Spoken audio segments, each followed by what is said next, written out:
Imagine an enemy army surrounds your castle. Walls towering above, food stocked for years, boiling oil ready to pour.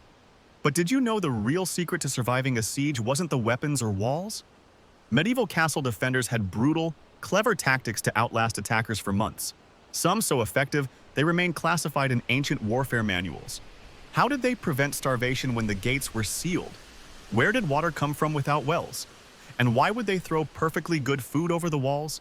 The answers will change how you see medieval survival forever. The walls were just the first line of defense. While most sieges looked like simple standoffs, the reality was far more complex. Think about standing at the base of a 30-foot stone wall. That seems intimidating enough, until you realize attackers would often tunnel underneath or build siege towers to match the height. Castles didn't rely merely on height. Their walls curved outward at the base, creating what's called a batter. This sloped design made climbing attempts nearly impossible. Ladders would bounce off the angle, and grappling hooks couldn't gain proper purchase. Even today, you can see this in surviving structures like Dover Castle, where walls tilt at exact angles to counter medieval climbing tactics. Then there were the windows, or lack of them. Ground floor openings were just narrow slits barely wider than an arrow. These arrow loops allowed defenders to shoot out while presenting almost no target for incoming fire. Some castles took it further with designs like the cross-shaped loops at Croix de Chevalier, letting archers cover multiple angles with a single position. But the walls themselves held hidden dangers. Many incorporated machicolations, stone projections with holes in their floors. These allowed defenders to drop rocks, boiling water, or quicklime directly onto anyone pressing against the base. Scholars note how medieval engineers positioned these features at weak points, like above gates, or where walls changed direction. During the siege of Château Gaillard in 1204, the defenders used such projections to punish attackers attempting to undermine the walls. Contemporary accounts describe heated sand being poured through these openings, seeping into armor and causing horrific burns. Modern experiments show sand heated to 300 degrees could penetrate chainmail within seconds. Thickness mattered just as much as height. The walls of Beaumaris Castle in Wales measure 15 feet across. So substantial, they contained hidden staircases and guard chambers within. This wasn't just for show. Engineers knew sheer mass could absorb the impact of early cannon fire during later periods. The same principle applied against trebuchets, where extra thickness prevented breaches even after multiple hits. Some castles used a layered approach with concentric walls. The famous Crusader fortress of Margat had 3 separate rings of defenses. Attackers who breached the outer wall would find themselves trapped in a killing zone between it and the next barrier. Documents from the period show 90% of siege casualties occurred in these deadly intermediate spaces between walls. The arrangement wasn't random. Architects studied sunlight angles to create perpetual shadows along vulnerable approaches. At daylight hours, when attacks were most likely, entire sections of wall would be cast in darkness, concealing defenders while forcing attackers to move uphill while fully exposed. Sites like the Syrian castle of Sahyun demonstrate this intentional use of natural light in their east-west orientations. One underestimated factor was wall composition. Rather than pure stone, many castles used a rubble core with high-quality facing stones. This created walls that absorbed projectile impacts better than solid masonry. When hit, the interior rubble would shift and compress, distributing force rather than shattering. Analysis of ruined sections at Caernarfon Castle shows this technique extended structural integrity by decades longer than contemporary buildings. The wall walk, the path along the top, was another carefully designed element. At Chepstow Castle, records indicate the walkways were constructed at precise widths to allow exactly 2 armored men to pass comfortably, but prevent a third from joining the fight. This optimized both movement and defensive capability during actual combat, while preventing dangerous overcrowding.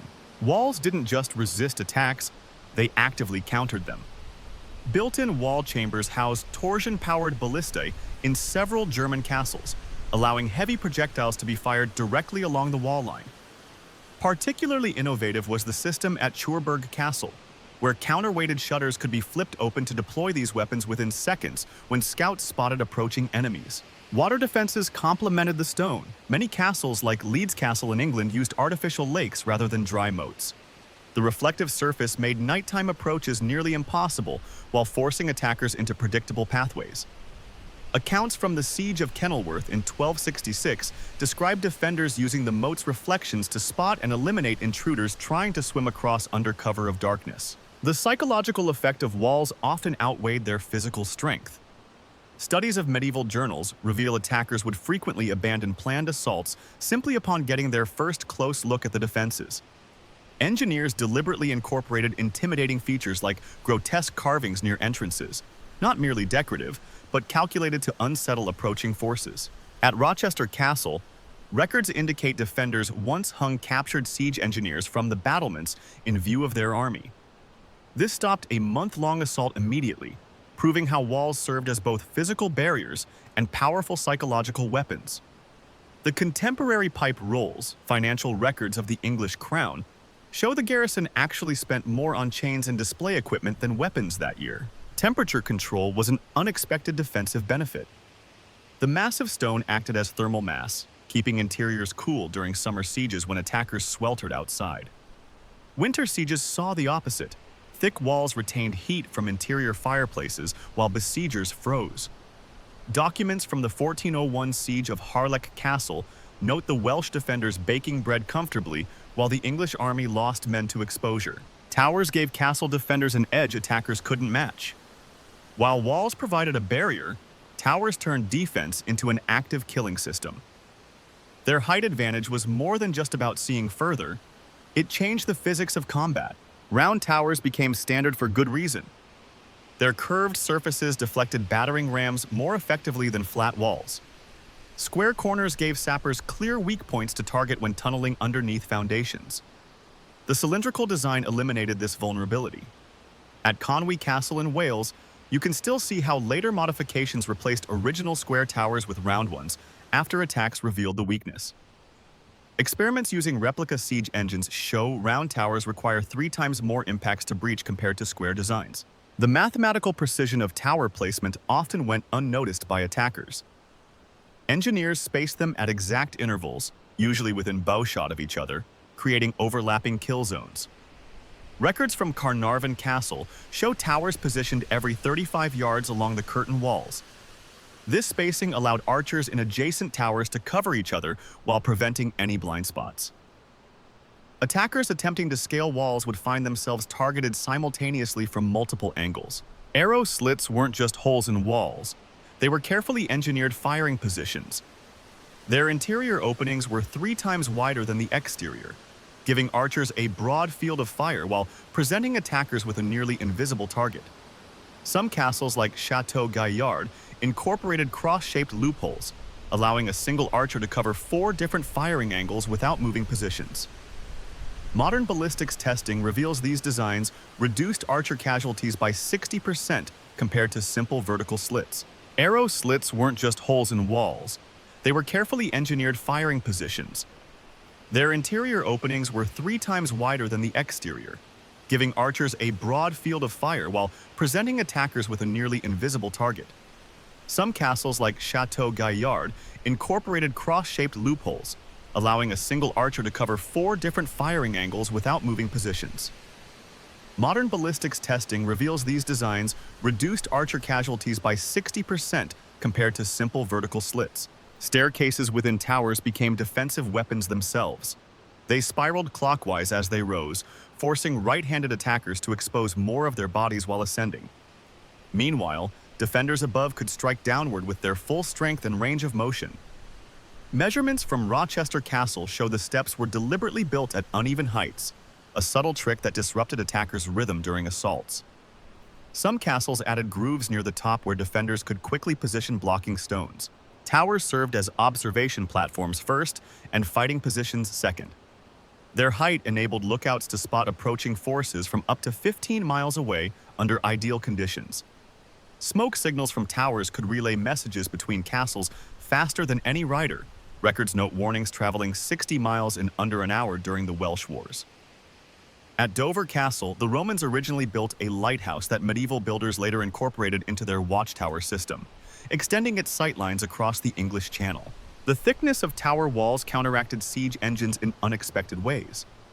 Besides resisting battering rams, their mass-absorbed trebuchet impacts differently than curtain walls. Attackers would often concentrate fire on towers, only to discover their projectiles sank deep into the stone without causing structural failure. Modern structural analysis shows the vibration damping properties of thick towers actually protected adjacent wall sections by dissipating kinetic energy. Some castles use decorative elements as tactical features. Tower tops often featured decorative stonework that served dual purposes. The patterns made it harder for attackers to gauge distances accurately during arrow volleys. At Tattershall Castle, the ornate brickwork includes subtle color variations that helped defenders estimate range in varying light conditions. Visit notices from the medieval period specifically mention these visual aids assisting the garrison during night watches. Water defense systems integrated with towers in ingenious ways. Several Norman castles featured towers positioned directly over rivers or underground springs. Pipes channeled water up through the tower cores, not just for drinking, but to feed internal cisterns for extinguishing fires. Accounts from the Siege of Kenilworth mention defenders using these reserve tanks to create artificial floods between wall layers when attackers breached outer defenses. Temperature regulation gave towers unexpected advantages. Their height created natural airflow that kept upper levels cooler in summer, critical for bowstring elasticity. Meanwhile, the thermal mass of stone retained heat during winter sieges. Records from the 1403 siege of Alnwick Castle describe Welsh archers maintaining accuracy in sub-zero temperatures, while English attackers struggled with frozen bowstrings outside the walls. The psychological impact of towers often outweighed their physical defenses. Their imposing height affected attacker morale before combat began. Medieval military manuals advised commanders to position their camps where siege engines could glimpse at least 2 towers simultaneously, a tactic shown to depress assault effectiveness by nearly 40% in historical battles like the Siege of Harlech. The mere sight of multiple towers visibly intact could convince attackers to abandon planned assaults entirely. Some castles engineered towers as independent strongholds. At Dover, the rectangular Great Tower could be sealed off completely with its own food stores and water supply. Similar designs appear across Europe, not as last resorts but as planned fallback positions. Documents from Richard II's reign show garrisons trained specifically in tower defense drills, practicing how to retract bridges and seal internal doorways in specific sequences. Construction techniques made towers resilient to erosion over time. Builders alternated stone types, harder varieties for exterior facings, softer stones for interiors, to distribute weathering more evenly.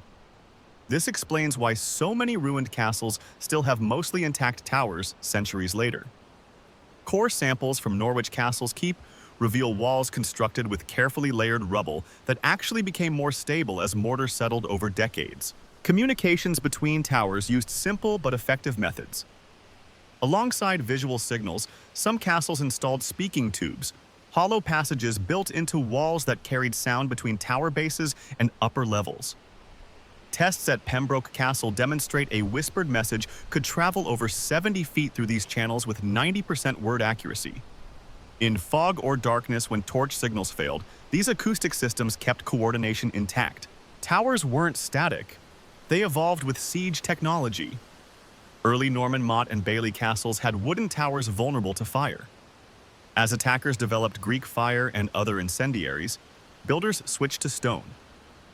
When gunpowder arrived, towers grew thicker rather than taller. The round bastions of later castles like Deal were specifically angled to deflect cannon fire, their lower profiles making them harder targets for early artillery. The main gate might seem like the weakest point of a castle, but it was actually the most dangerous place for attackers to approach. Medieval engineers turned what appeared to be a vulnerability into an elaborate killing zone. While walls and towers provided protection, the entrance was designed to actively destroy anyone bold enough to try forcing their way in. Portcullises were the first line of defense at most castle gates. These heavy iron grates could be dropped instantly using counterweight systems, crushing anyone beneath them. The spikes at the bottom weren't just for show, they were sharpened to penetrate armor. At Warwick Castle, the portcullis weighs nearly a ton and drops in seconds. Studies of skeletal remains near castle gates show fractures consistent with being crushed by such devices. Some castles use double portcullises to trap attackers between them. Murder holes above the gate passage served as deadly chutes for defenders. These openings allowed boiling oil, water, or quicklime to pour down on invaders. The term murder hole comes from the Old French meurtrier, meaning murderer. Accounts from the siege of Carcassonne describe defenders heating sand in large iron pots and pouring it through these holes. The sand would work its way into armor, causing horrific burns. Modern experiments show heated sand retains scorching temperatures longer than liquid when poured. Drawbridges created a movable barrier over moats. When raised, they left attackers with no direct path to the gate. Some castles used a counterweight system that could lift the bridge faster than a man could run across. At Bodiam Castle, the mechanism allowed defenders to raise the bridge in under 10 seconds. The moat itself wasn't just for show. Documents show many were intentionally kept shallow to lure attackers into wading through, only to find the water made movement difficult while exposing them to arrow fire. Arrow loops flanking the gate provided protected firing positions. Unlike simple slits in walls, gatehouse loopholes were often arranged in groups to create overlapping fields of fire. Dover Castle's gatehouse has 18 loopholes covering the approach from different angles. The interior of these slits flared out, giving archers a 90-degree firing arc while presenting attackers with an opening barely 2 inches wide to target in return. Machicolations extended the killing zone outward. These stone projections with holes in their floors allowed defenders to attack vertically. Some were designed with grooves to direct poured substances in specific patterns. At Château de Coucy, remnants show some machicolations had channels that would spray boiling liquid in a fan shape rather than a straight pour. This increased the area each attack could cover. Records indicate some castles stored barrels of quicklime mixed with water ready to deploy through these openings. The gate passage itself was often designed as a twisting corridor. Many castles forced attackers to make several right-angle turns while moving inward. This slowed movement and kept invaders exposed to fire the entire time. Chepstow Castle's entrance makes attackers turn left, then right, then left again, each turn lined with firing positions. Anthropologists studying siege casualties note higher injury rates on the right side of skeletons, evidence that attackers were consistently exposed to fire from one direction while navigating these passages. Multiple gates created successive barriers. A typical sequence might have an outer wooden door, a portcullis, another door, then a second portcullis. Between each barrier, attackers would be trapped in confined spaces. The Barbican at Caerphilly Castle has 3 separate gates with killing zones between them. Documents show some castles added loose caltrops, spiked metal devices, to these intermediate spaces that would wound anyone who made it past the first barrier. Psychological warfare played a key role in gate design. Many castle entrances featured intimidating carvings or inscriptions meant to unsettle attackers. The gate at Alnwick Castle bears a Latin inscription warning those who enter with ill intent. Some castles hung the bodies of previous attackers near the gate as a deterrent. Records from the 100 Years' War describe French castles displaying the rotting corpses of English soldiers at their entrances to discourage assaults. Temperature control was used as a weapon at gates. Iron portcullises were sometimes heated red hot before being dropped. Documents from the Siege of Rouen in 1418 describe defenders heating gate metals with braziers to burn anyone touching them. Some gatehouses had chambers where fires could be lit to superheat the stone floor above, forcing attackers to hurry across burning surfaces. The gate's approach was carefully engineered for defense. Many castles had entrance roads that forced attackers to approach with their shield side away from the castle, their right side exposed to arrow fire. Others used bridges that ended slightly short of the gate, creating a gap attackers had to cross under fire. At Pembroke Castle, the approach bridge has a deliberate 2-foot gap that would have stalled attackers while defenders took aim. Gatehouses often contained living quarters for guards. Unlike normal towers, these were designed to be quickly sealed off during attacks. Inventories from Dover Castle show gatehouse quarters stored emergency supplies to sustain defenders if cut off during a siege. Some had their own wells, allowing the gate's defenders to hold out independently from the rest of the castle if necessary. Construction techniques made gates resistant to fire. Doorways were often lined with non-flammable materials like stone or packed earth behind wooden facings. Records show some castles soaked their gates in alum solutions to reduce flammability.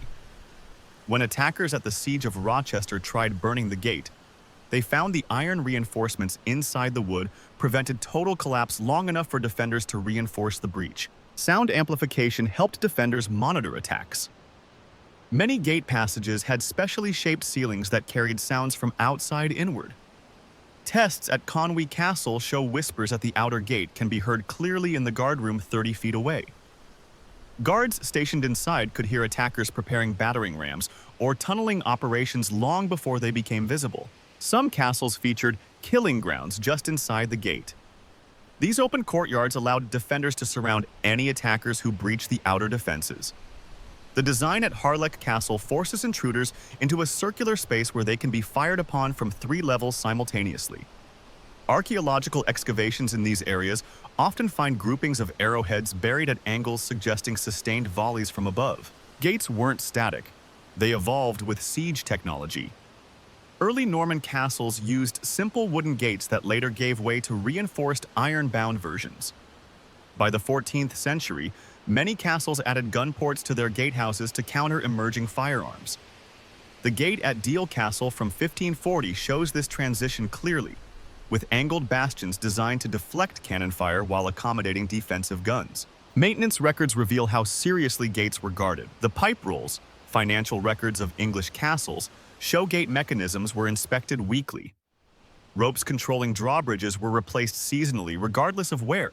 Inventories list spare portcullis parts kept on-site for immediate repairs.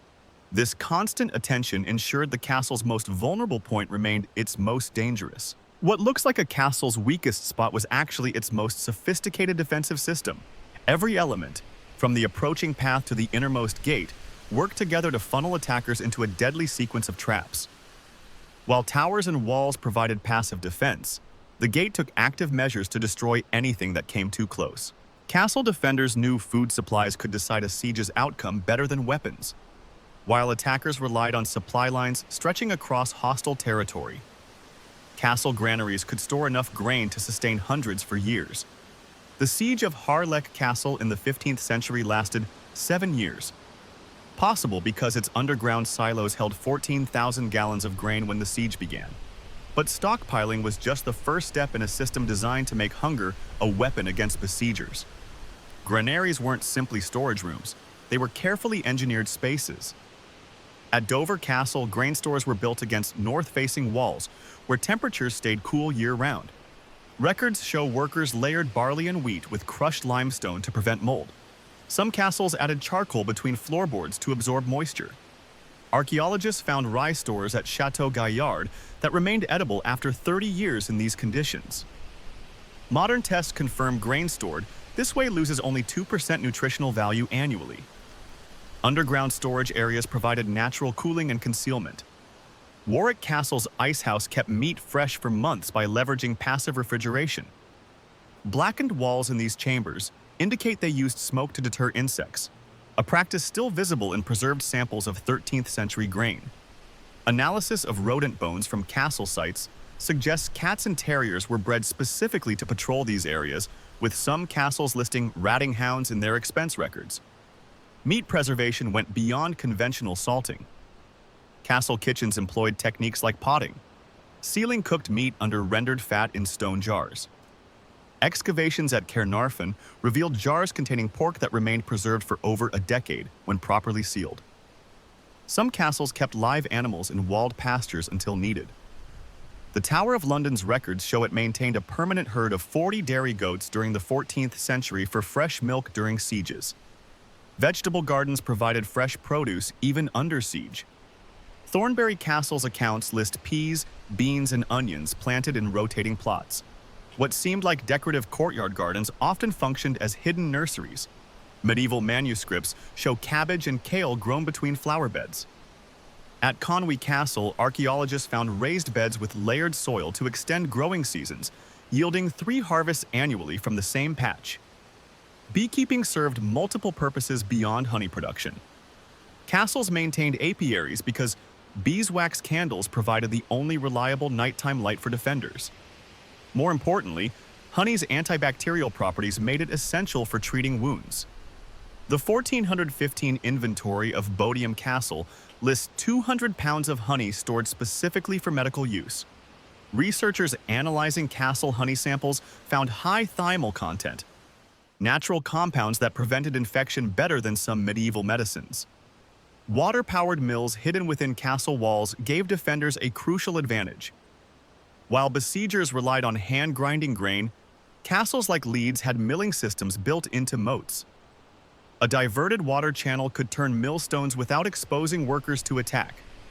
Calculations from Kenilworth Castle show their internal mill produced enough flour daily to feed 150 people, silently, without alerting attackers to the activity. Siege psychology turned food into a weapon. Defenders sometimes threw fresh bread over walls, not from abundance, but to demoralize attackers living on stale rations. During the siege of Rochester in 1215, chroniclers noted defenders roasted meat daily so the smell would drift into enemy camps. Modern studies show scent deprivation lowers morale, with besieging troops reporting heightened hunger when exposed to cooking smells. Salt reserves determined how long protein could last. A single cubic yard of salt could preserve 12 cattle, hence why castles guarded salt stockpiles as fiercely as gold. Norwich Castle's 13th century inventory allocates more space to salt than weapons. Chemical analysis of storage barrels shows some castles imported Mediterranean sea salt for its superior preservation qualities compared to local mined varieties. Fermentation allowed castles to maintain diverse diets. Beer brewing didn't just provide drink, it created nutritional byproducts. Spent grain became livestock feed, while yeast sediments were cooked into protein-rich spreads.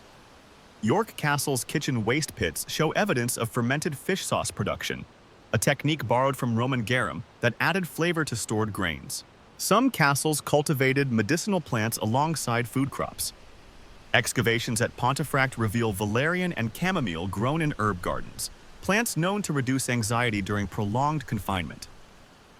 Other sites show evidence of poppy cultivation, suggesting pain management preparations for anticipated casualties. These weren't just gardens, but early pharmaceutical stores. Dried food stockpiles could stretch thin supplies. Apple rings, smoked fish, and dried legumes appear frequently in castle records as lightweight, high-calorie reserves. The Welsh castles particularly favored dried seaweed, a practice retained from pre-Norman times that provided vital iodine during winter sieges. Modern nutritional analysis shows these sea vegetables offered complete proteins absent from grain-based diets. Pest control was systematized at a level unseen elsewhere. Castle cats weren't just pets. Breeding records from the 1400s show deliberate selection of skilled hunters. At Chepstow Castle, workers placed thorn branches under grain sacks to deter rodents.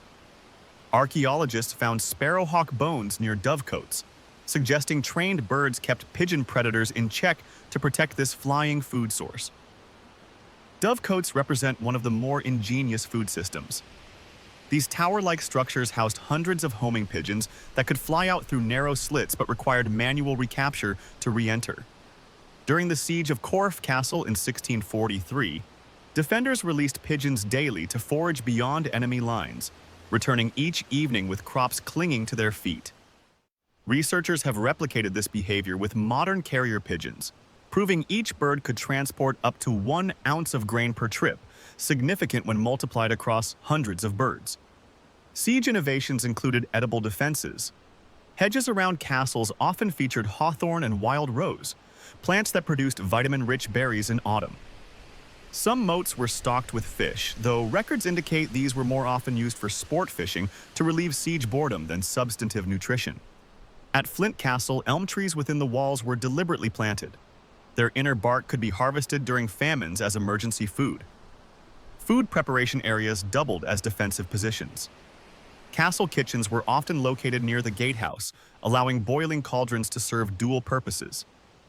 Inventory records show some castles maintained vats of oil near kitchens, officially for cooking but readily available for heating as defensive weapons. The same ovens that baked bread could heat sand or stones for dropping on attackers.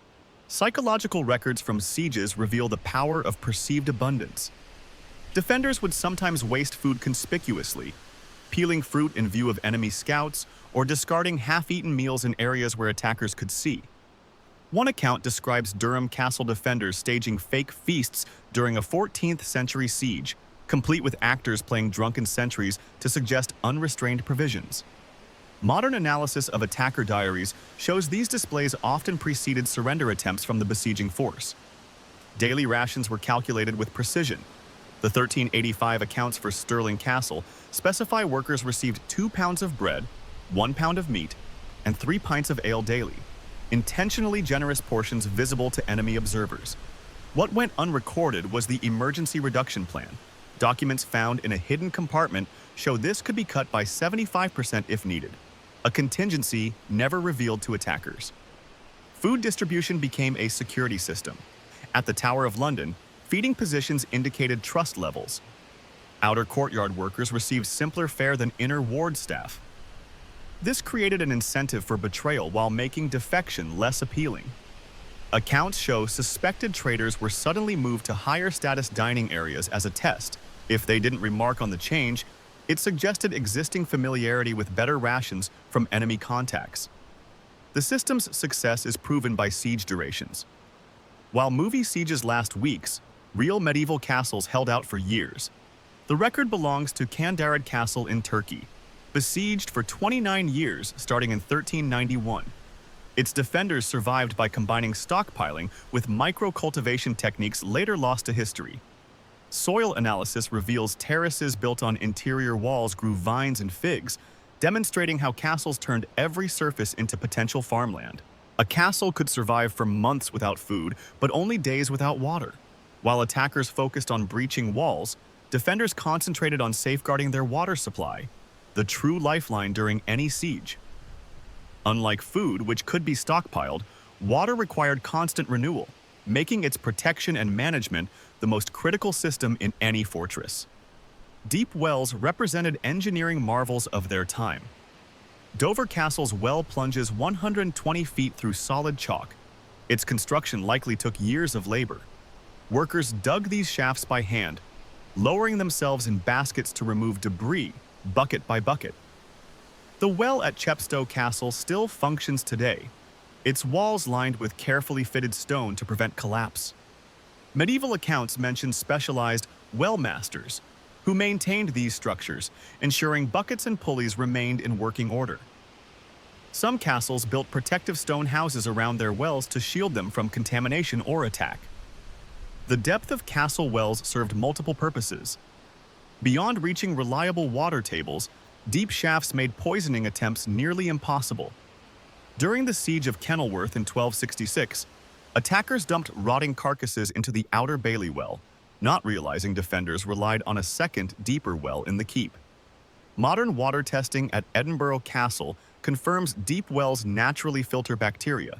Samples from different levels show potable water even today. At depths below 80 feet, rainwater collection systems turned entire castles into water harvesters. Roofs sloped inward toward lead-lined gutters that channeled water into underground cisterns. Warwick Castle's system could collect 400 gallons from a single inch of rainfall. Some cisterns included limestone filtration layers, a rudimentary purification method that removed particulates.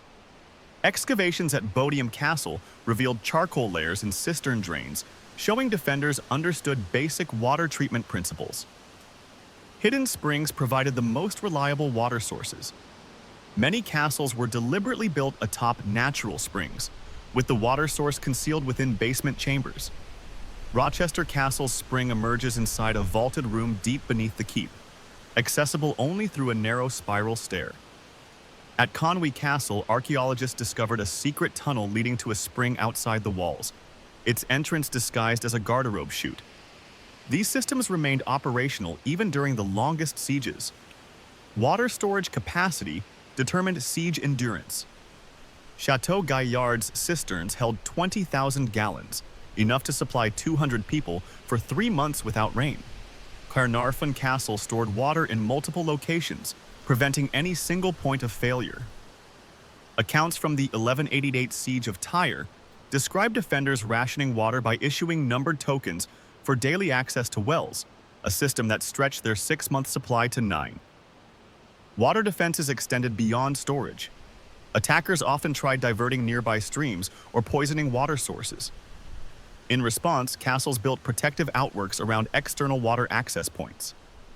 The barbican at Goodrich Castle includes a fortified well house with arrow slits covering the approach. Some Welsh castles constructed underwater barriers in nearby rivers. Timber pilings reinforced with iron spikes prevented enemies from wading to water sources. Temperature regulation helped preserve water quality. Many castles built their cisterns against north-facing walls, where cooler temperatures slowed algae growth. Winter accounts from Alnwick Castle note ice harvested from courtyards was stored in straw-lined pits, providing cool drinking water through summer sieges. The Tower of London's records show workers received extra rations for packing snow into its deep storage vaults. Water-powered systems gave castles hidden advantages. Beyond milling grain, some castles used water wheels to operate internal cranes or ventilation systems. Leeds Castle's drainage channels doubled as a power source for its kitchen rotisserie. During the 1215 siege of Rochester, defenders used an underground channel to power a hammer mill for repairing weapons, noise disguised by the castle's exterior moat. The psychology of water played a crucial role in sieges. Defenders would sometimes waste water conspicuously, washing clothes in view of attackers or staging mock bathing parties.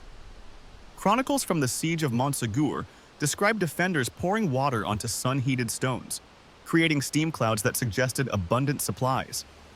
Modern dehydration studies confirm these displays could accelerate attacker discouragement by up to 40%. Sanitation systems relied on water management. Contrary to popular belief, castles maintained sophisticated waste systems.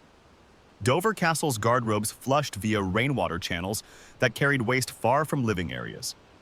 Excavations at Orford Castle reveal separate drainage systems for clean water and sewage, an early understanding of contamination risks.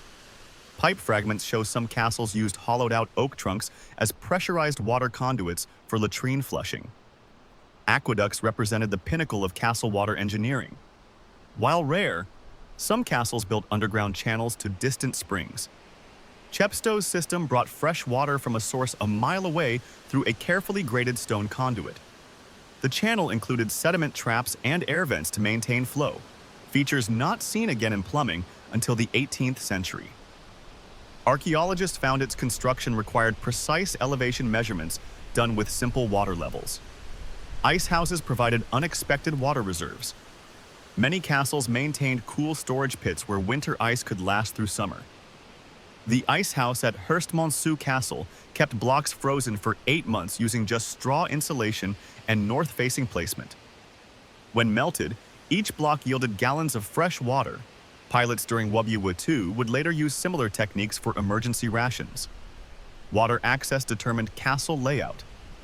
Inner wards usually contained the most secure wells, forcing attackers to breach multiple defenses. At Harlech Castle, the path to the well requires passing through 3 separate gates. Some keeps positioned their kitchens directly above water sources. Beaumaris Castle's well sits beneath its main kitchen, reducing carrying distances during meal preparation. Attackers developed countermeasures against castle water systems. The siege of Chateau de Coucy saw besiegers constructing underground tunnels to intercept spring flows. In response, some castles built listening tunnels where guards could detect mining attempts. York Castle installed bronze plates underground.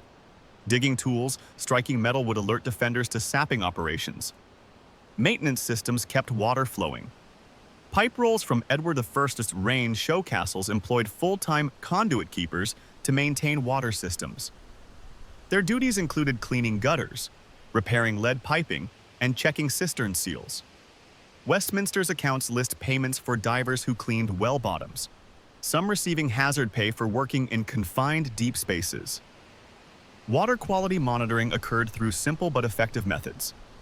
Castle records mention using silver coins to test purity, a practice later proven scientific as silver ions inhibit bacterial growth. Other accounts describe watching how long a drop of water took to penetrate parchment, a rudimentary viscosity test detecting contamination. At Warkworth Castle, dogs reportedly refused to drink from a tainted well hours before humans noticed any change, an early warning system against poisoning. The importance of water emerges in siege durations. While the 29-year siege of Candarid Castle remains exceptional, 5-year sieges were common for castles with secure water systems. By contrast, documents from failed sieges like the 1141 attack on Lincoln Castle show most collapses occurred within weeks when wells ran dry. Modern survival studies confirm water deprivation impairs cognitive function long before physical weakness sets in, explaining why thirsty garrisons made fatal tactical errors. Castle engineers thought generations ahead when planning water systems. Wells were often dug deep enough to account for drought cycles recorded in monastery chronicles. Some Welsh castles built redundant systems. Beaumaris contains 3 separate wells in different wards. The concentric layout at Croix des Chevaliers positions water access at geometric centers, equally distant from all defensive points. The true test of any castle wasn't its ability to withstand battering rams, but to maintain fresh water when surrounded. Every component, from well depth to drainage angle, was calculated to keep defenders hydrated longer than attackers could maintain their siege. This invisible infrastructure proved more decisive than any visible fortification, turning what seemed like simple holes in the ground into the most strategically vital spaces in the castle. The real battle for a castle wasn't just fought with arrows and boiling oil. It happened in the minds of the attackers. Medieval defenders knew psychological tactics could break a siege faster than any weapon. When an army surrounded your walls, making them question their decisions became as important as stopping their advance. Castles turned deception into an art form. Defenders would light extra torches along the walls at night, creating the illusion of more soldiers than they actually had. During the Siege of Rouen in 1418, chroniclers recorded defenders dressing women in armor and positioning them visibly on the battlements. This simple trick convinced attackers the garrison remained at full strength despite casualties. Some castles staged mock musters in courtyards within view of enemy scouts. Troops would march in circles while changing hats to appear as different units. Sound became a weapon. Accounts from the Siege of Kenilworth describe defenders hiring musicians to play festive tunes throughout the night. This served 2 purposes. It raised defender morale while suggesting comfortable conditions inside.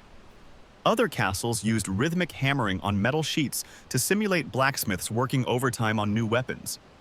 Modern audio tests show these sounds carried clearly across siege lines, with low-frequency noises like drum beats traveling farthest in open terrain.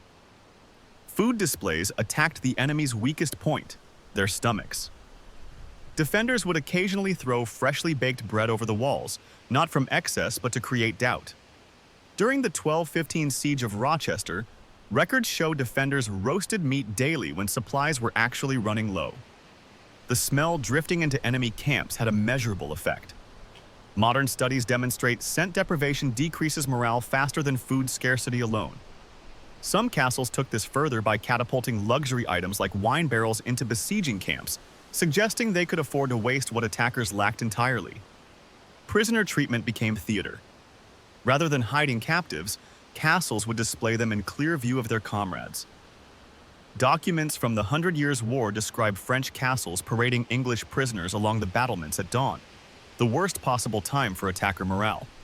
Some garrisons staged fake executions using straw dummies dressed in enemy colors. At Harlech Castle, defenders once hung armor sets from the walls overnight, letting morning light reveal what appeared to be dozens of fresh casualties dangling from the battlements. Disease worked as both physical and psychological weapon. While catapulting plague corpses into enemy camps did spread illness, the greater impact was the fear it created. Siege records consistently show attacker desertion spiking after such attacks, often disproportionate to actual infection rates. Defenders understood this. During the 1347 Siege of Calais, they intentionally launched only a few diseased bodies but accompanied them with shouted warnings about the coming pestilence. Subsequent accounts reveal the besieging army spent more resources on quarantine measures than siege engines in response. Dummy defenses wasted attacker resources. Some castles built fake weak spots in their walls, sections constructed slightly weaker to attract battering rams or tunneling attempts. When attackers committed to these points, defenders would collapse prepared traps. The Siege of Carcassonne featured such a ruse, where a seemingly vulnerable tower turned out to be packed with combustible materials. Contemporary accounts estimate the French wasted 3 weeks and 12 siege engines on this single deception before realizing their mistake. Flags and symbols manipulated perceptions. Defenders would sometimes raise an enemy's banners to suggest the castle had already fallen to allies. During the Wars of Scottish Independence, Stirling Castle flew English colors for 3 days while secretly preparing defenses. This trick delayed assault preparations critical hours while commanders verified reports. Other castles created their own ominous symbols. Caerphilly Castle hung black-dyed sheepskins during sieges, a visual shorthand for impending doom that rattled superstitious attackers. Counterintelligence operations ran constantly. Castles employed turncoat agents who would pretend to defect with false information. The accounts of the Siege of Orleans revealed defenders sent out a steady stream of deserters, each carrying slightly different stories about conditions inside. This created confusion in attacker planning sessions as conflicting reports piled up. Some castles staged fake arguments near gates where enemy scouts might overhear, planting misleading details about weak points or relief forces. Light manipulation played tricks at night. Defenders discovered that irregular torch patterns made estimating wall distances difficult. Some positioned fires behind crenellations to cast moving shadows that resembled patrolling soldiers. The castle at Chagnon used polished metal sheets to create sudden flashes. Medieval accounts describe this disorienting attackers during night assaults. Modern experiments with similar lighting conditions show it can reduce navigational accuracy by up to 40% in darkness. Psychological resilience training prepared defenders. Documents from the Tower of London reveal garrison commanders staged false alarms and staged setbacks to harden their troops. Soldiers would be woken abruptly and told the enemy had breached certain sections, only to learn it was a drill. This inoculation against panic proved effective. During real sieges, defenders who underwent such training showed significantly lower desertion rates in chronicler accounts. Music and noise maintained the illusion of normalcy. Some castles employed echo crews who shouted between towers to simulate normal watch rotations. Others used animal noises strategically. Accounts from the siege of Chateau Gaillard mention defenders releasing pigs near the walls at dawn.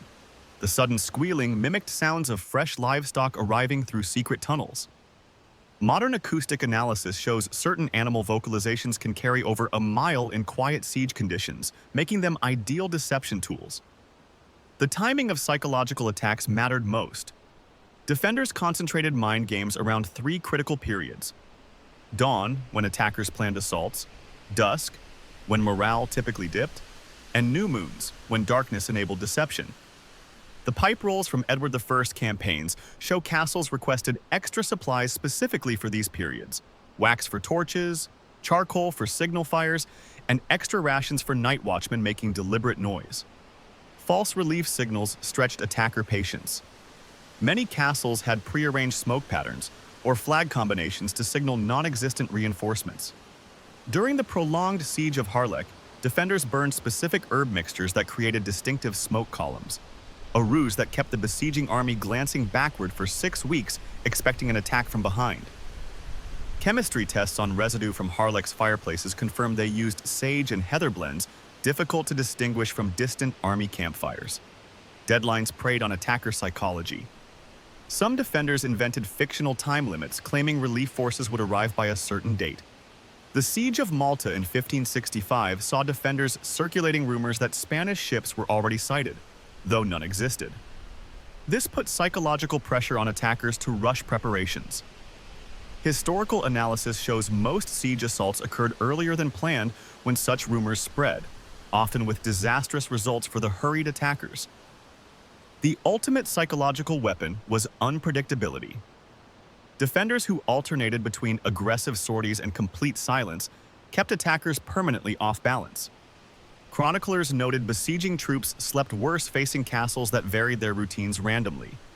At Croc des Chevaliers, defenders implemented strict noise discipline for days, then suddenly erupted with coordinated screams and metal clanging at unpredictable intervals, a tactic modern special forces still use to disorient adversaries. Siege records prove these tactics worked. Analysis of 200 medieval sieges shows attackers abandoned 34% due to psychological factors rather than military defeat. Another 21% of successful assaults came at excessive cost because demoralized troops performed poorly. The most effective castles weren't necessarily the strongest. They were the ones that made their enemies doubt victory was possible. This mental warfare continued until the final moments. Some castles staged fake surrender negotiations just to buy time. The Siege of Acre saw defenders string out talks while secretly repairing walls. Others deliberately left small breaches unrepaired to lure attackers into carefully prepared kill zones. The goal wasn't just to defend the castle, but to ensure any eventual victor paid such a high price they'd think twice before besieging again. The greatest castles didn't just endure sieges, they fought back. While attackers focused on walls, defenders launched counteroffensives from hidden tunnels and secret passages. These weren't last-ditch escapes, but calculated strategies to turn the tables on besiegers. Underground warfare decided more sieges than battering rams ever could. Night raids became routine operations for seasoned garrisons. Under cover of darkness, small teams would slip through postern gates or tunnels to strike at enemy siege engines. The 1216 siege of Dover Castle saw defenders burn 7 siege towers in a single night using nothing but rags soaked in fish oil. Modern excavations found concentrations of melted metal at these sites, confirming the intense heat generated during such attacks. These teams worked in complete silence, knowing that one cough could alert enemy sentries. Siege tunnels created an invisible battlefield beneath the castle. Attackers dug saps to undermine walls, while defenders excavated countermines to intercept them. The Siege of St. Andrew's Castle in 1546 featured underground clashes where defenders detonated a gunpowder charge in their own tunnel to collapse the attacker's sapping operation. Soil analysis shows these tunnels averaged 4 feet high, just enough space for crouched combat with picks and short swords. Listening became a critical skill for tunnel defense. Guards placed bronze bowls against tunnel walls to amplify vibrations from digging. At Chepstow Castle, narrow vertical shafts still visible in the walls served as sound conduits to detect sapping attempts. Modern acoustic tests show a man digging 30 yards away could be heard through these systems with 85% accuracy. Counter tunnels weren't just for combat, they were psychological weapons too. During the Siege of Kenilworth, defenders dug a network of false tunnels that led attackers in circles. Excavations revealed scratch marks where besiegers carved directional arrows that progressively grew more frantic. Some tunnels ended in deadfalls or flooded chambers, with skeletal remains still wearing the equipment of medieval sappers. Water turned tunnels into death traps. At Rochester Castle, defenders diverted moat water into enemy mining operations during a 1215 siege. Contemporary accounts describe attackers swimming in their own excavations before drowning in the rising water. The castle's financial records show payments to carpenters for constructing floodgates specifically for this purpose. Some castles maintained permanent tunnel networks beyond their walls. The Welsh castle of Dol Wyddelian had a mile-long escape tunnel emerging deep in a wooded valley. Its floor was lined with crushed limestone to prevent muddy footprints from betraying users. Analysis of pollen samples from tunnel walls shows defenders scattered dried moss to absorb moisture and reduce slippage during quick exits. Feigned weakness became a perfected art. Defenders would pretend to abandon sections of wall, luring attackers into carefully prepared kill zones. During the Siege of Chateau Gaillard, French defenders allowed a partial breach, only to trap English soldiers between 2 portcullises and shower them with quicklime. The tactic worked so well, it was repeated at 3 other castles that same year. Deception extended to tunnel warfare. Defenders sometimes allowed attackers to believe they'd uncovered a secret passage, only to lead them into ambushes. The 1404 Siege of Harlech Castle saw Welsh defenders guide English troops through a real tunnel, but one that exited directly into a walled courtyard with no escape. Arrowhead concentrations at this site suggest at least 50 attackers died in that single trap. Counterattack timing followed precise calculations. Historical records show most raids occurred between 2 to 4 a.m. when sentries were least alert. Moon phases dictated operations. New moons for stealth missions. Full moons for diversionary attacks. The garrison at Conwy Castle scheduled 73% of their raids during waning moons, the period when medieval physicians believed human alertness dipped lowest. Fire served as the ultimate tunneling weapon. Defenders would stuff tunnels with flammable materials like sulfur and animal fat, then ignite them to create poisonous gases. During the Siege of Malta in 1565, carbon deposits show defenders pumped bellows to intensify these fires, raising temperatures enough to ignite enemy clothing. Some tunnel walls still bear scorch marks 6 inches deep where these blazes burned hottest. Escape tunnels doubled as supply routes. While attackers starved outside, defenders received food through hidden passages. At Corfe Castle, pigeon bones found in tunnel recesses suggest messengers used them to coordinate with allies. One tunnel exit at Pembroke Castle emerges behind a natural waterfall, perfect for concealing movements while providing a ready water source. Training for tunnel combat was systematic. Garrison records from the Tower of London describe monthly drills where soldiers practiced fighting in confined, pitch-black spaces. They learned to fight left-handed when tunnels turned abruptly, and to identify friend from foe by touch, grasping each other's sword hilts to feel distinctive nicks or wrappings. The psychological impact of counterattacks far outweighed physical damage. A single successful raid could delay siege preparations for weeks as attackers redistributed guards. During the 1403 siege of Alnwick Castle, night raids became so frequent the English army began sleeping in full armor, leading to exhaustion and decreased combat effectiveness come daylight. Tunnel acoustics gave defenders an edge. Some castles built speaking tubes into their countermine systems. At Caernarfon Castle, a clay pipe embedded in the wall allowed defenders to whisper messages 50 feet along a tunnel's length. Recent audio tests show these systems worked with 90% clarity, critical for coordinating ambushes in total darkness. Medical preparations anticipated tunnel injuries. Excavations at Beaumaris Castle uncovered a first aid station near tunnel entrances stocked with bandages pre-soaked in vinegar, a medieval antiseptic. Garrison accounts list extra payments to surgeons willing to treat patients in the tunnels rather than waiting to move them above ground. Some counter-tunnels served double duty as refrigerators. The cool, stable temperatures in deep tunnels made them ideal for food storage during sieges. At Raglan Castle, butchered animal carcasses were hung in side passages where constant 55-degree temperatures slowed spoilage. These underground larders could extend fresh meat supplies by weeks compared to surface storage. Tunnel dimensions followed precise calculations. Most averaged 2 feet wide, just enough for one armored man to squeeze through sideways. This forced attackers to advance single file while allowing defenders to bottleneck them. Measurements from Warwick Castle show some tunnels included sudden low ceilings that forced crouching, making combat nearly impossible for anyone wearing a helmet. The very existence of tunnels became a weapon of uncertainty. Defenders leaked false information about tunnel locations to spread attacker resources thin. During the Siege of Rhodes in 1480, the garrison spread rumors of 12 escape tunnels, forcing the Ottomans to post guards at dozens of potential exits. In reality, only 3 tunnels existed, allowing defenders to concentrate their few remaining troops where it mattered most. Counter-tunneling wasn't just about digging, it required specialized tools. Excavations at Dover Castle uncovered tunnelers' toolkits, containing bone ear trumpets for listening, octagonal chalk sticks that wouldn't roll away in darkness, and sulfur-coated torches that burned longer with less smoke. These weren't improvised implements, but purpose-built equipment maintained in castle armories. The most effective tunnels were those never used. Simply knowing escape routes existed boosted defender morale while haunting attackers' sleep. Records show castles with rumored tunnels surrendered less often, even when no tunnels actually existed. Proof that in siege warfare, perception often outweighed reality. Tactical patience made tunnel warfare effective.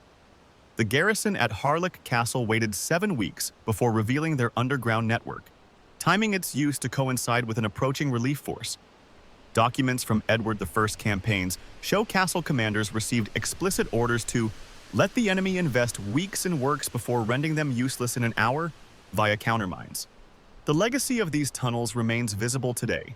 Many surviving castles have barred their underground passages, not because they're unsafe, but because the strategies they represent remain militarily relevant. Modern special forces still study medieval counter-tunneling techniques for urban warfare applications, proving that 800-year-old solutions sometimes outlast the castles they protected. no siege played out solely above ground. For every battering ram pounding walls, unseen battles raged in the darkness below. The true measure of a castle's strength wasn't just its height or thickness, but how deep its defenders were willing to dig, and how cleverly they could turn the earth itself into a weapon. Yet even the most elaborate tunnels couldn't prevent the deadliest siege weapon of all, one that didn't need to breach walls to devastate a garrison. While defenders focused on repelling assaults, an invisible killer often decided the outcome before the first arrow flew. While attackers struggled to breach castle walls, disease and starvation worked silently as siege weapons more lethal than any battering ram. The siege of Harlech lasted 7 years, not because the walls were impregnable, but because defenders managed disease and food supplies better than their besiegers did. Survival during prolonged sieges depended less on military strength and more on resisting invisible threats that could decimate a garrison without a single combat death. Castles became perfect environments for disease transmission. Close quarters packed soldiers, civilians, and livestock together with poor ventilation and primitive sanitation. Records from the 1141 siege of Lincoln describe conditions where the stench became weapon enough, a reference to how concentrated waste and overcrowding bred illness faster than any medieval physician could treat. Modern analysis of latrine sediments shows parasite egg concentrations spiked during sieges, proving just how rapidly infections spread in these conditions. Dysentery killed more soldiers than sword wounds during most sieges. Contaminated water sources turned castle wells into biological weapons. The siege of Acre in 1191 saw both defenders and attackers incapacitated by waterborne illnesses, with Crusader chronicles describing knights too weak to stand from dehydration. Excavations at Caernarfon Castle reveal layers of charcoal and sand added to cisterns during sieges, early filtration attempts that reduced but couldn't eliminate pathogens. Some castles alternated between multiple water sources when possible, hoping to avoid concentrating contamination in one supply. Respiratory diseases thrived in perpetually damp castle conditions. Moist stone walls and confined spaces allowed tuberculosis and pneumonia to spread rapidly. The 1340 inventory of Rochester Castle lists lung rot as the leading cause of garrison deaths during peacetime, a threat magnified during sieges when populations swelled. Archaeology confirms this. Analysis of skeletal remains from sieges shows higher rates of rib lesions suggestive of chronic respiratory infections compared to peacetime burials. Rodents inadvertently became siege weapons. Rats flourished in grain stores while fleas transmitted typhus between packed human populations. Castle accounts from the 100 Years' War show specific budget allocations for feline rat catchers. One Scottish castle employed 6 cats permanently for rodent control. But during sieges, these measures proved inadequate. Excavated rat bones from siege-period castle middles show population spikes, with gnaw marks on stored grain containers confirming their impact on food supplies. Malnutrition created cascading health crises. Vitamin deficiencies impaired immune responses, making diseases more lethal. Skeletal evidence from the siege of Dunbar Castle shows defenders suffered scurvy, despite adequate calorie intake. Their bones exhibit telltale porous lesions from vitamin C deficiency. Some castles stored anti-scorbutics like dried rose hips as medicine, though most didn't understand why these worked. Others brewed spruce beer as both beverage and rudimentary preventative medicine. Rationing systems attempted to delay starvation. The Tower of London's 1385 siege provisions included strict per-person allotments that shrank progressively. 3 pounds of bread daily became 1 pound by the 3rd month. Calculations from Dover Castle show these reductions could stretch supplies 4 times longer than normal consumption patterns. But the psychological toll was severe. Chroniclers describe garrison infighting when shrinking rations fell below survival minimums. Desperation bred extreme measures. Accounts from the 1244 siege of Montségur describe defenders eating first their horses, then dogs, then leather armor boiled into edible jelly. Excavated moat sediments at Chateau Gaillard contain butchered horse bones with precise knife marks showing maximum meat removal. Some castle records mention moraine pits, where diseased livestock were buried, likely sources of contaminated meat consumed as last resorts. Psychological effects magnified physical suffering. Starvation alters cognition after just 3 days without adequate food. Medieval chroniclers noted garrison members hallucinating after prolonged shortages. The 1266 siege of Kenilworth saw defenders attempting to eat dirt when supplies ran out, a documented symptom of severe mineral deficiency. Some castles staged mock feasts in view of attackers to suggest abundance while quietly enforcing extreme rationing inside. Attacking armies faced identical threats outside castle walls. Siege camps often became more unsanitary than the castles they surrounded, with open latrines contaminating local water sources. During the 1216 siege of Dover, more English soldiers reportedly died from camp disease than combat. Their skeletons show higher parasite loads than contemporary peasant burials. Mass graves outside Carcassonne Castle contain remains of besiegers felled by dysentery rather than weapons. Relief forces sometimes brought fresh epidemics. The Crusader army lifting the 1189 siege of Acre inadvertently introduced new diseases to both sides. Genetic analysis suggests some medieval epidemics spread via troop movements along predictable paths, following the same routes armies used between castles. This created public health crises extending far beyond individual sieges. Quarantine measures emerged through trial and error. Some castles instituted primitive isolation protocols.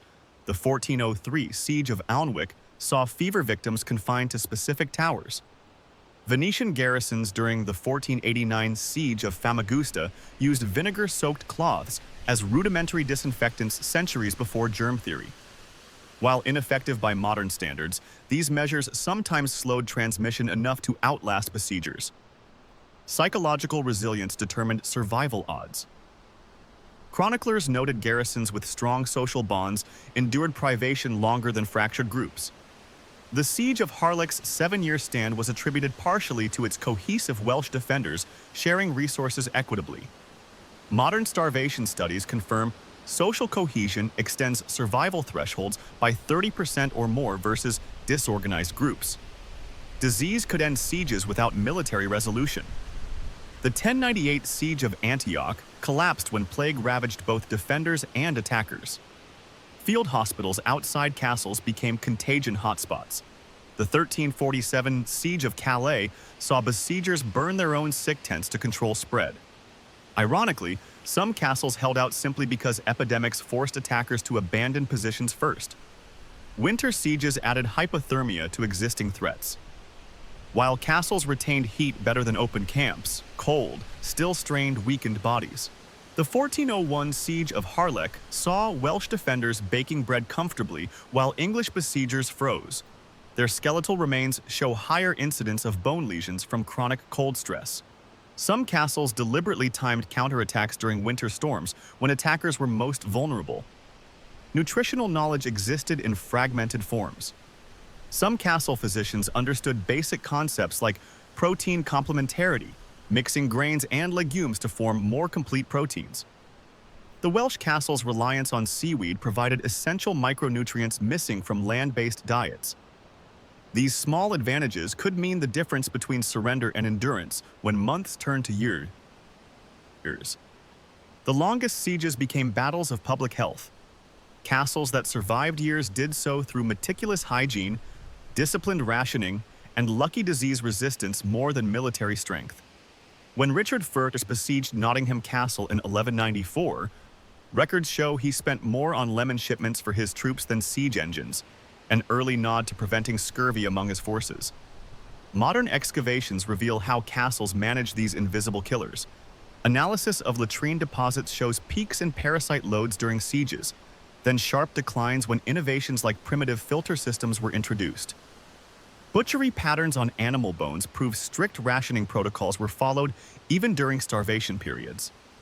These material records tell a story of silent suffering that written accounts often overlooked. Siege warfare wasn't just about breaching walls.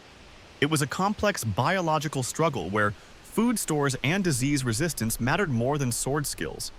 The castles that endured did so by waging war against microorganisms and malnutrition long before anyone understood those enemies scientifically.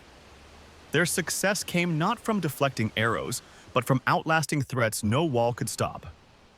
While disease and starvation decided sieges silently, castle architects were already developing their next innovations.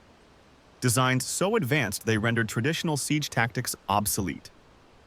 The fortifications that survived longest didn't just resist attacks. They evolved to make entire siege approaches irrelevant. Certain castles earned reputations for being unconquerable not by chance, but through deliberate design. Malahide Castle in Ireland demonstrates this perfectly. Built in the 12th century, it was never taken by force despite numerous attempts. Its secret wasn't just thick walls, but strategic positioning on naturally defensible ground that made traditional siege approaches impractical. Even during full-scale invasions when enemy forces controlled surrounding territory, they couldn't breach its defenses. The concentric castle design represented the pinnacle of medieval defensive engineering. By the 13th century, builders created multiple rings of walls where attackers had to overcome one barrier only to face another. The inner walls stood higher than the outer ones, allowing defenders to fire over their comrades' heads. Angles were calculated so towers could provide overlapping fields of fire. Any attacker breaching the outer wall would find themselves trapped in a killing zone between walls with no shelter. Crac des Chevaliers in Syria shows how this worked in practice. Its double-walled design forced attackers into narrow, winding passages between walls where they were exposed from all sides. During the 1271 siege, records indicate the outer wall fell relatively quickly, but the inner defenses held firm. The castle only surrendered when defenders were tricked into believing their allies had ordered them to stand down. Natural defenses played as crucial a role as man-made ones. Dover Castle leveraged the famous White Cliffs to make naval approaches impossible. Other castles built cliffside, like Dunnottar in Scotland, featured single land approaches that could be defended by small garrisons against large forces. Geological surveys show these castles often stood where natural rock formations provided ready-made foundations, reducing construction time while making walls nearly impossible to undermine. Siege records reveal attackers often abandoned plans against such fortresses simply because the logistics became insurmountable. The 1233 siege of Montgomery Castle collapsed when besieging forces realized supplying their army across difficult terrain cost more than capturing the castle would gain. Chroniclers noted multiple instances where commanders surveyed a castle's natural defenses and immediately retreated rather than waste resources. Maintenance routines kept these castles battle-ready year-round. Detailed records from English castles showed daily inspections of critical components. Drawbridge mechanisms tested weekly, portcullises lubricated monthly, arrow stockpiles rotated seasonally to prevent moisture damage. The pipe rolls document allocations for specialized maintenance crews at each major fortress. This constant upkeep meant surprises rarely caught defenders unprepared. Castles evolved as siege techniques advanced. Early Norman motte and bailey designs gave way to stone keeps, then concentric layouts, each improvement addressing weaknesses in previous versions. Beaumaris Castle in Wales represents this progression. Its symmetrical, water-surrounded design eliminated blind spots that had plagued earlier castles. Construction accounts reveal master builders studied failed sieges across Europe to inform new designs. Compatibility with relief forces was built into the strongest castles' designs. Many positioned near coastlines or navigable rivers could be resupplied by boat.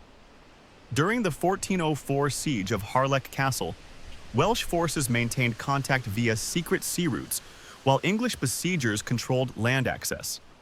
River positioning also allowed castles like Conwy to receive fresh water supplies even during extended blockades. Psychological factors reinforced physical defenses. Some castles incorporated optical illusions, machicolations positioned to appear larger from a distance, false wall weak spots that attracted feudal attacks. Chroniclers describe besiegers abandoning operations against Chateau Gaillard after months when promised easy breaches failed to materialize. Modern analysis confirms certain architectural features played tricks on depth perception at range. Long-term sustainability separated resilient castles from temporary strongholds. Those that endured multi-year sieges like Harlech didn't rely on last-minute preparations. They maintained year-round stockpiles and self-sufficient systems. Records show Dover Castle's administrators purchased extra grain after every harvest, regardless of immediate threats, creating reserves that could outlast any siege duration attackers might attempt. Some castles use their reputations as weapons. Stories of impenetrability spread intentionally. During negotiations for Rochester Castle's 1215 surrender, defenders exaggerated their remaining supplies, knowing besiegers would believe their claims based on the castle's established reputation. Modern marketing analysis suggests these brand reputations shortened some sieges by discouraging full-scale assaults before they began. The final, unbreachable castles adapted to gunpowder warfare. When cannons emerged in the 15th century, castles like Deal in Kent incorporated angled bastions designed to deflect cannonballs while mounting their own artillery defenses. Though gunpowder made traditional castle designs obsolete elsewhere, these transition period fortresses proved traditional strongholds could evolve with technology, at least temporarily. Siege mathematics eventually undermined even the strongest castles. As artillery ranges increased in the 16th century, castles lost their ability to control surrounding territory. Armies could simply bypass them. But examination of records shows many unbreachable castles surrendered intact long after becoming militarily irrelevant, their reputations alone keeping enemies at bay for generations after their designs were technically obsolete. Experiments at Guedelon Castle, a modern project building a 13th century castle using period techniques, demonstrate why some designs succeeded. Their masons discovered specific rubble-to-mortar ratios used in original walls-absorbed trebuchet impacts better than modern recreations initially attempted. The precise 11:1 ratio found in surviving castle walls distributes shockwaves vertically rather than horizontally through the structure. Climate considerations influenced castle resilience. Study of window orientations at Croix de Chevalier shows strategic placement to maximize winter sunlight on interior walls while minimizing summer heat gain. Records from Mediterranean castles indicate commanders timed sieges around seasonal winds that affected naval resupply possibilities. Knowledge defenders leveraged when choosing stronghold locations. The strongest castles optimized every element for defense. Dover Castle's location allowed use of the moon's reflection off the channel for nighttime watch duties. Conwy Castle positioned its bakery so winds carried the scent toward besiegers' camps. Even decorative elements served purposes. Gargoyles at Wells Castle directed rainwater away from vulnerable wall sections while serving as ranged weapon platforms when needed. Castle garrisons prepared continuously for sieges that might never come. The 1351 inventory of Calais lists specialized siege equipment maintained ready: pre-cut replacement arrow loops, pre-measured portcullis repair kits, even prefabricated murder hole covers that could be installed quickly when attack warnings arrived. This preparedness meant months could be added to a siege's duration through rapid repairs alone. Siege durations reveal the most about true castle resilience. While movies depict quick assaults, real sieges of strong fortresses lasted years. The 1346 to 1347 siege of Calais lasted 11 months against one of Europe's most formidable defenses. Records show defenders rarely succumbed to direct assault. Time itself was the ultimate test, and the best castles were designed to last longer than attackers could sustain operations. Modern militaries still study castle defensive systems. The U.S. Army's 2004 Siege Warfare Manual includes analysis of Croix de Chevalier's defensive sequencing. Israeli engineers adapted concentric defense principles for urban warfare applications in the 1970s. Even cybersecurity frameworks now reference medieval castle defense in-depth strategies, proving these ancient solutions remain relevant against modern threats. The strongest castles weren't products of individual innovations, but integrated systems. From Dover's layered tunnels to Krakow's thermal regulating walls, each component worked in concert. Contemporary siege accounts describe attackers overcoming one defense only to face three others, a characteristic marking true unbreachable designs. These castles didn't merely resist attacks. They eroded attacker will through relentless sequential challenges. Gunpowder's advent ended castles' military dominance but couldn't erase their achievements. Analysis of Harlech's 7-year stand, or Croix des Chevalier's defiance, shows what human ingenuity could accomplish against overwhelming odds. Their endurance represents not just historical curiosity but time-tested principles of resilience, layered defenses, strategic depth, and preparation that made surrender unnecessary. The evolution of castle design demonstrates continuous improvement in defensive thinking. Each breakthrough, concentric walls, angled towers, hidden water systems, responded to emerging threats while anticipating new ones. This iterative process created fortresses that dominated medieval warfare for centuries, their lessons echoing far beyond their stone walls into modern security principles across multiple fields. What ultimately made certain castles unbreachable wasn't their height or thickness alone, but their holistic approach to defense. From arrow stockpiles maintained at precise humidity levels to engineers who calculated stair rotations that disadvantaged right-handed attackers. These weren't just buildings, but complete defensive ecosystems optimized over generations through observation, innovation, and frequently bitter experience. The strongest castles stood not as isolated fortresses but as networked systems, able to communicate via signal towers, resupply via secret routes, and share intelligence across regions. This connectivity created defensive depth beyond individual sites, allowing clusters of castles to support each other in ways that made conquering any single one nearly impossible without controlling them all simultaneously. Modern archaeology continues uncovering subtle innovations in resilient castles. Recent laser scans of Dover's walls reveal embedded iron rods that stabilize stonework against bombardment, an early form of rebar centuries before its presumed invention. Soil analysis shows some moats were lined with specific clays that made tunneling collapse more likely. Each discovery reveals another layer of medieval engineers' sophisticated understanding of defensive principles. Castle resilience often depended on ignoring conventional wisdom. Coastal castles like Tintagel were built in seemingly impractical locations, until tide patterns and cliff erosion are analyzed to reveal strategic advantages.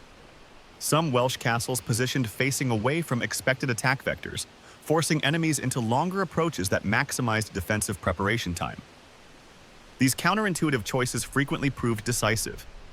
The ultimate lesson from unbreachable castles lies in their system-wide approach to defense. No single feature made them impregnable. Their strength emerged from countless small optimizations working together. From the orientation of arrow loops to the timing of food ration reductions, each element was calibrated to prolong endurance beyond what attackers could sustain. This comprehensive thinking transformed piles of stone into benchmarks of military resilience that still inform defensive strategy today. Castles didn't stay the same over the centuries. They evolved in response to new threats. The earliest medieval castles were simple wooden structures perched on mounds of earth. These motte and bailey designs spread across England after the Norman conquest in 1066, but they had obvious weaknesses. A determined attacker with torches could burn through wooden walls in hours, and earthen mounds provided limited protection against siege engines. Within a few generations, builders recognized the need for stronger defenses. Stone castles marked the first major evolution in defense. The shift from wood to stone wasn't just about durability, it changed siege warfare completely. Thick stone walls could withstand battering rams and fire where wood failed. The White Tower at the Tower of London, completed in 1100, demonstrated the advantages of stone construction. Its 15-foot thick walls frustrated attackers for centuries. But stone castles required more time and resources to build. Records from the period show constructing a simple stone keep took 10,000 man-days compared to just 500 for a wooden motte and bailey. As siege tactics improved, castle designs had to adapt. The 12th century saw the development of flanking towers that projected from curtain walls. These allowed defenders to fire along the length of walls, eliminating blind spots. Rochester Castle's innovative towers, added during Henry II's reign, gave archers overlapping fields of fire against anyone scaling the walls. Archaeological evidence shows these towers increased defender survivability. Skeletal remains from sieges show arrow wounds became concentrated on attackers rather than defenders after these designs appeared. The 13th century introduced the most sophisticated medieval defense, the concentric castle. These featured multiple rings of walls, forcing attackers to breach one defense only to face another. Caerphilly Castle in Wales, built in the 1260s, demonstrated this principle perfectly. Its outer walls stood 20 feet high, while inner walls soared to 40 feet, with towers positioned to cover every angle. Accounts from a 1326 siege describe attackers breaching the outer ward only to find themselves trapped in a killing zone between walls. Modern laser scans show the inner walls were built 30% thicker than needed, anticipating the day when the outer defenses might fall. Gatehouses evolved into deadly complexes during this period. The multiple portcullis design at Harlech Castle created successive choke points. Documents from Edward I's reign describe how defenders could trap attackers between 3 separate gates while raining attacks from murder holes above. Some gate passages were built with intentional slopes. Anyone pushing a battering ram would find themselves working uphill while exposed to fire. Excavated ram heads from siege sites show more damage on the upper surfaces, confirming defenders exploited this advantage. The introduction of gunpowder in the 14th century changed everything. Early cannons could shatter traditional castle walls within hours. At the 1453 siege of Constantinople, giant bombards reduced walls that had stood for nearly 1,000 years in weeks. Castle designers responded with 2 innovations: thicker walls at the base to absorb cannon shots, and angled bastions that could deflect projectiles. Deal Castle in Kent, built by Henry VIII, demonstrated this new approach with its distinctive circular layout and massively thick lower walls. Water defenses became more sophisticated as siege tactics evolved. Early moats were simple ditches, but later designs incorporated tidal flows and artificial lakes. Leeds Castle in Kent used a system of sluice gates to control water levels, creating conditions where attackers couldn't approach without swimming. Archaeological studies show some moats were lined with specially selected clay to prevent drainage tunneling.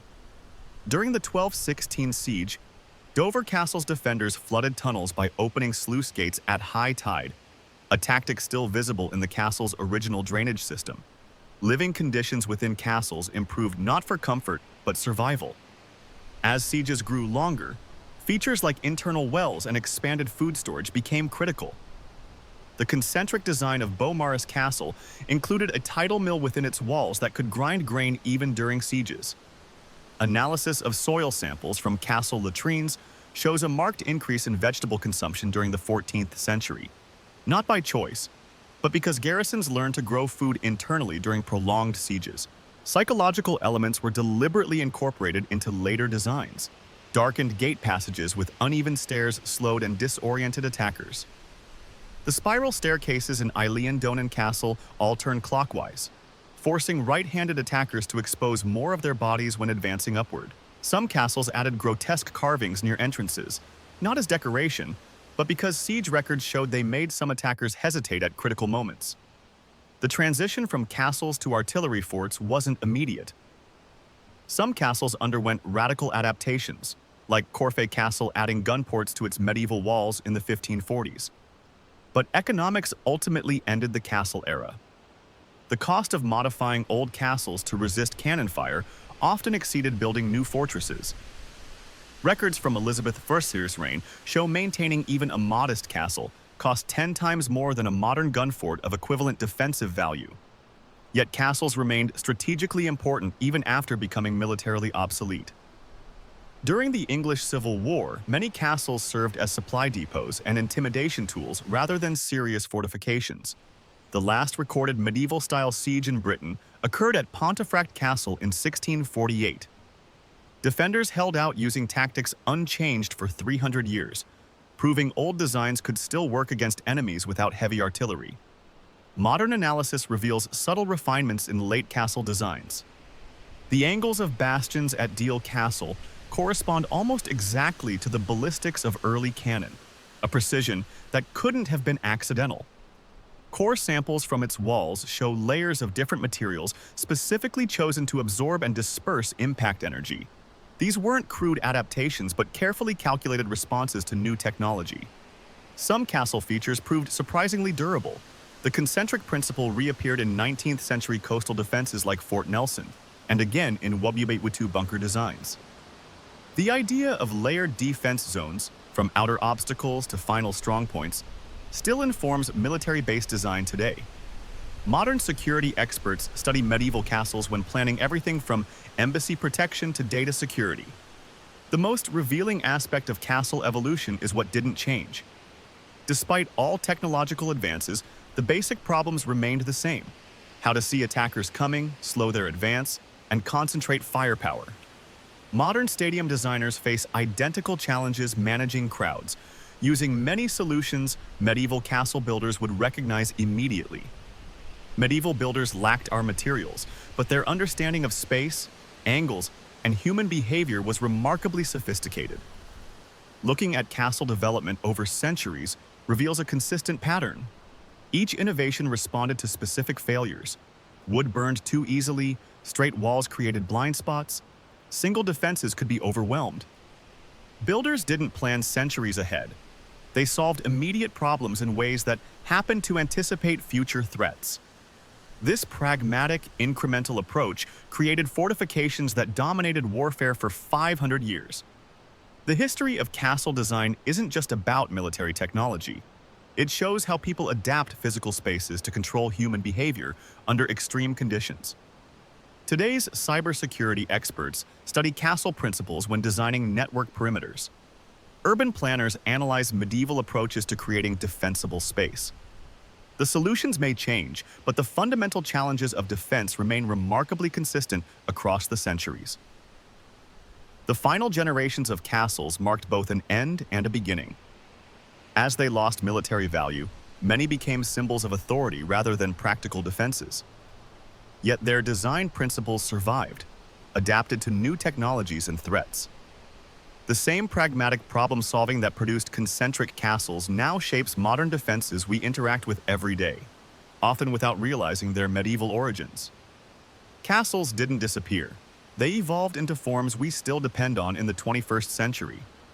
Siege tactics continued evolving after castles declined, but defenders still apply lessons from the castle era.